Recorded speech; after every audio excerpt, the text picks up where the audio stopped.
Can I get you to talk a little bit about chemistry and where it's developed? Is it developed over the summer? Is it developed here in camp? And what are the coaches' roles? What do the players have to develop that themselves? Yeah, there's a comfort level that exists right now that I'm very pleased with. You know, our coaching staff has a great relationship with each other, and the chemistry with our coaching staff I couldn't be more pleased with. We've been able to spend more time with our players. You know, we got a full roster, ton of guys that we coached last year. We sat here and taught them our punt team today, and the entire two deep was the same entire two deep that it was last year. You know, we led the conference in net punt, and we weren't teaching anybody anything new. So, you know, the chemistry, the continuity right now is better than it's been since I've been here. Is that a manifestation of having some older kids, a bunch of older kids? And it sure helps.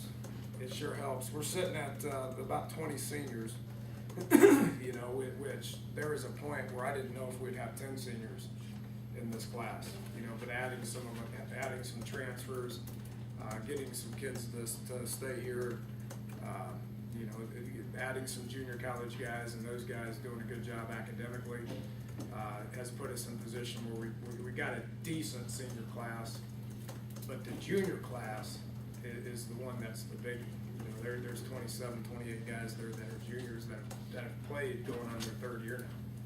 You know, when we didn't want to play them as freshmen, the one thing it gave us was them going into their junior year with a lot of snaps.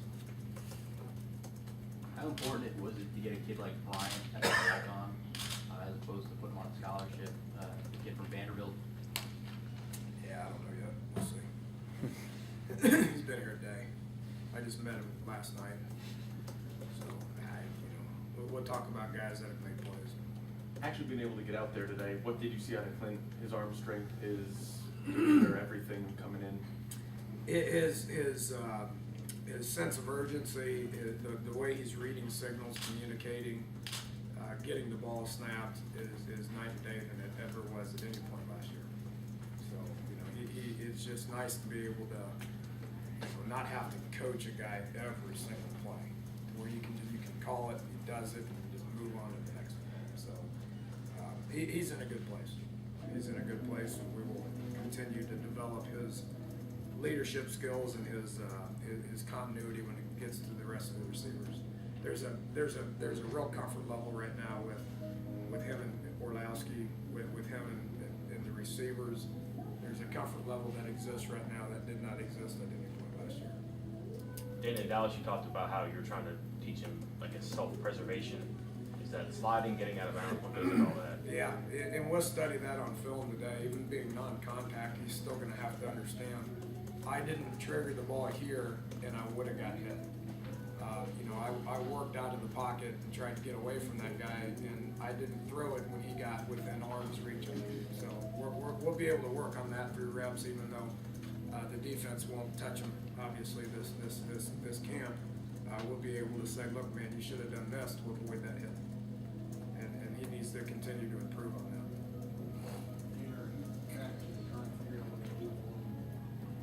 No, not really. I tell you, you know, he does everything for us.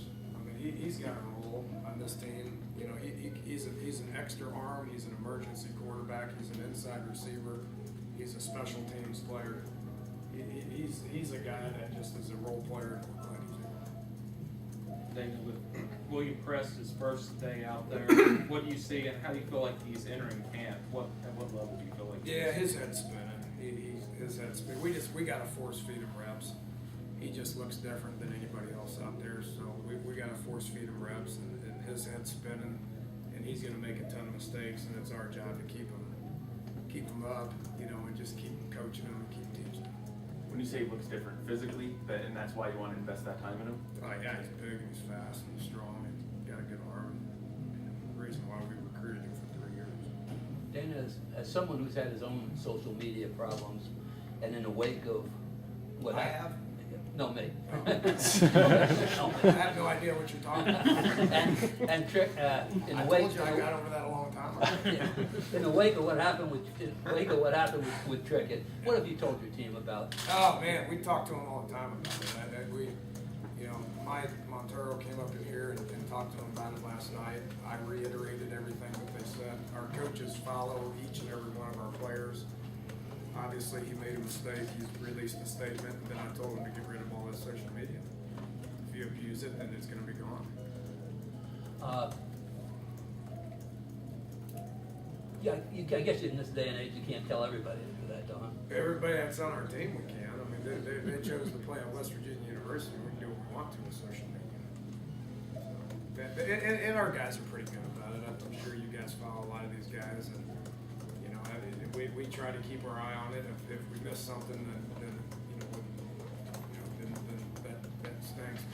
But we try to keep on top of it. If guys are not representing West Virginia University, West Virginia football, West Virginia athletics the way that they're supposed to, then there will be repercussions.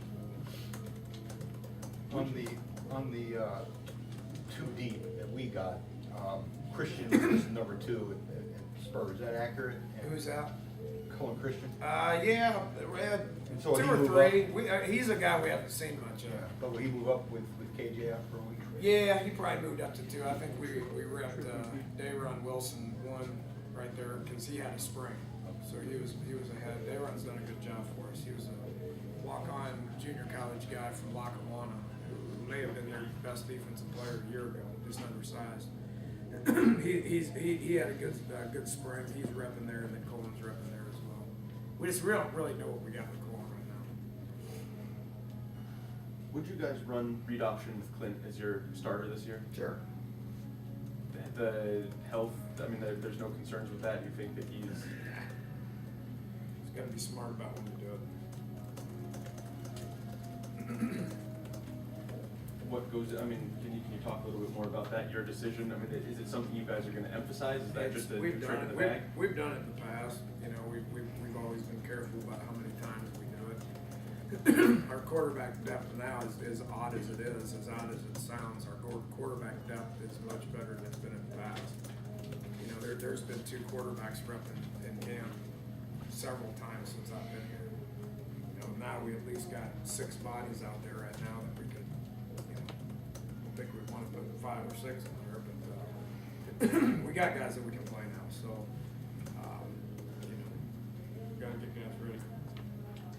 Danny, you talked before about how you've been close in some games, had leads, gone to overtime, you've been generally competitive, and if not for a handful of plays, maybe things are very different. Do your guys see that as frustration in the past, or maybe as a motivation to, you know, maybe you're due in some regard to have better outcomes and have better luck?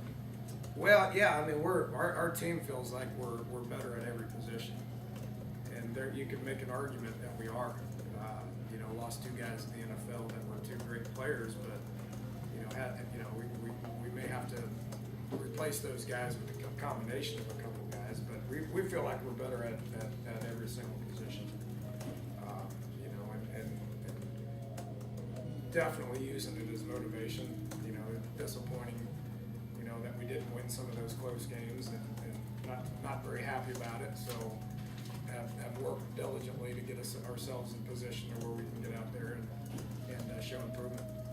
Compared to previous years when you didn't have the summer work, do you see fewer bad habits now you've got to correct because you were with them over the summer?